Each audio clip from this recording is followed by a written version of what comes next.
So many people are so scared of failure and or rejection that they outright just don't try at all. A few weeks ago, I started a sales job and it has changed a lot of how I view a lot of relationships and especially conversations. One major thing that has shifted me on was people just don't tend to care and or they seem to forget. I would go up to these people. I advertise about windows and doors. So I'm like, hey, like, would you like to get any new windows or doors? Ask some like open-ended question. Be like, hey, when was the last time you got new windows and doors? Something like that.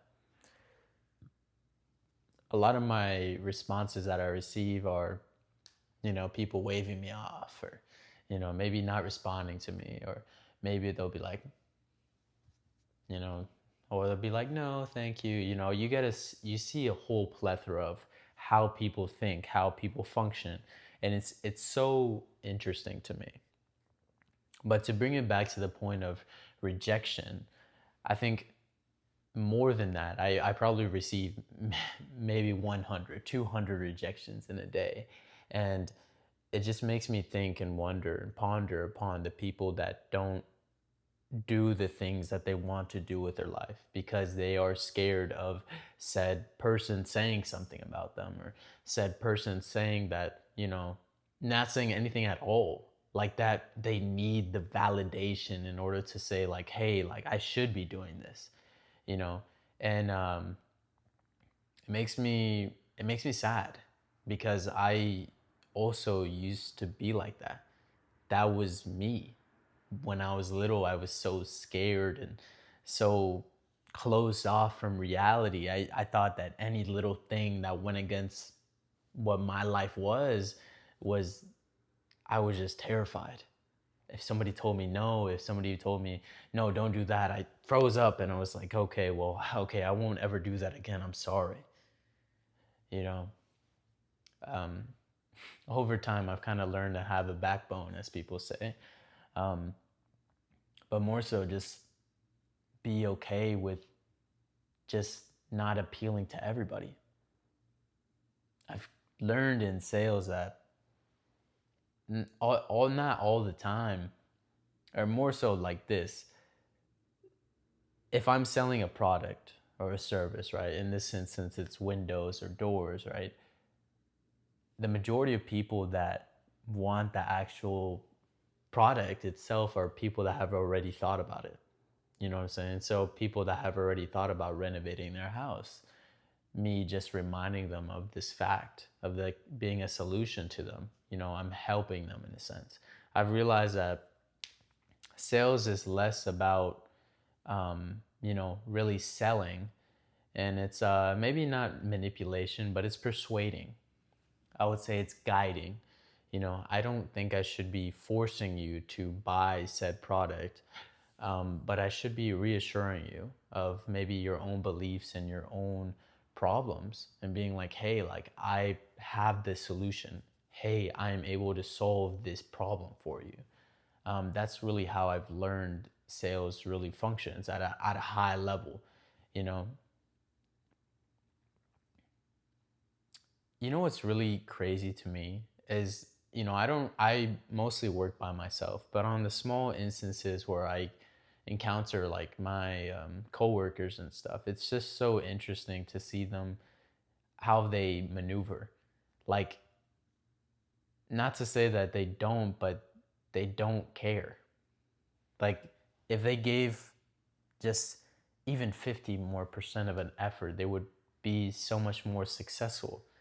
Yet, because my job has a base, they just go by their wage. They say things every so once in a while and don't interact with every single individual. They let opportunities go past them. And I've always wondered why. Like, why don't you try? And I think it boils down to a lot of people just, they're not hungry enough. And or they think that's all their life is. If I had to go back to the failure part, people are so afraid of fear that they stay comfortable doing something that they don't really enjoy to do, and they do it for years on end at whatever job or whatever location they're in. And even in the job I work right now, and even in the other places I've been, I've seen this pattern over and over and over and over and over again.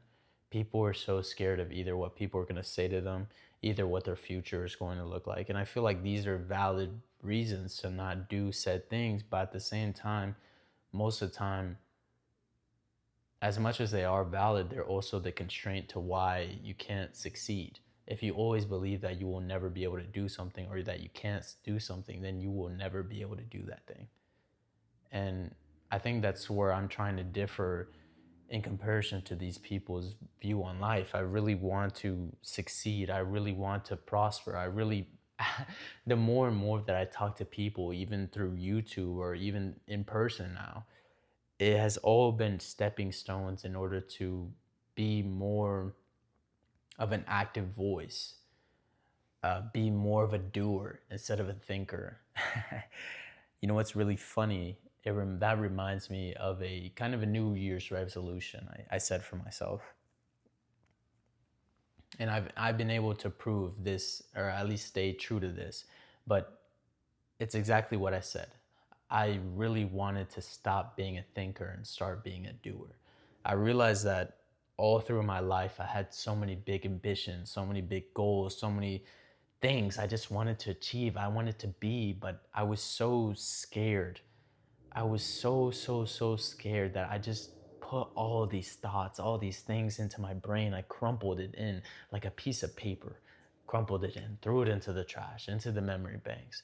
And then it just stayed as a memory, it stayed as a thought, it stayed as dreams.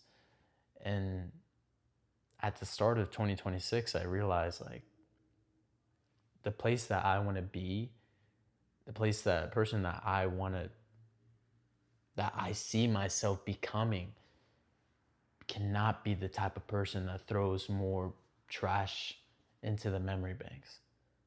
I need to unravel those pieces and or create new papers and just read and do. Bringing it back to the sales, one of the key points and one of the things that I've really implemented in my life and that has really helped me with this job itself is just to stop thinking. Kind of let my subconscious ride and stuff, and or like not necessarily to completely stop thinking, but to be ready. I think my biggest goal in the way that I've grown throughout this job is realizing like, okay, get the first words out, and then after you get those first words out, whatever they say, try to be ready to have a rebuttal. And at first I was not good. At first I let them go. I was like, okay, like I have a good day. And now it's like people tell me, oh, like, like I'm not really sure or anything like that. But I'm like, oh, okay, like, do you know anything about the company? Like, here you go. These are X, Y, Z. Be like, hey, like I just bought a new house. Okay, if anything breaks or you want new windows, let me know. It just comes with practice. I think at the end of the day, all of us have fears. All of us have things that kind of stop us from doing things that are against the norm. But it's about combating those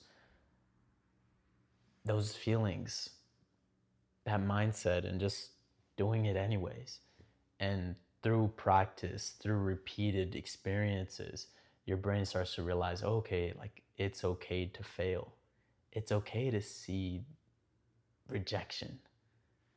I think that's how you rewire your brain to become successful.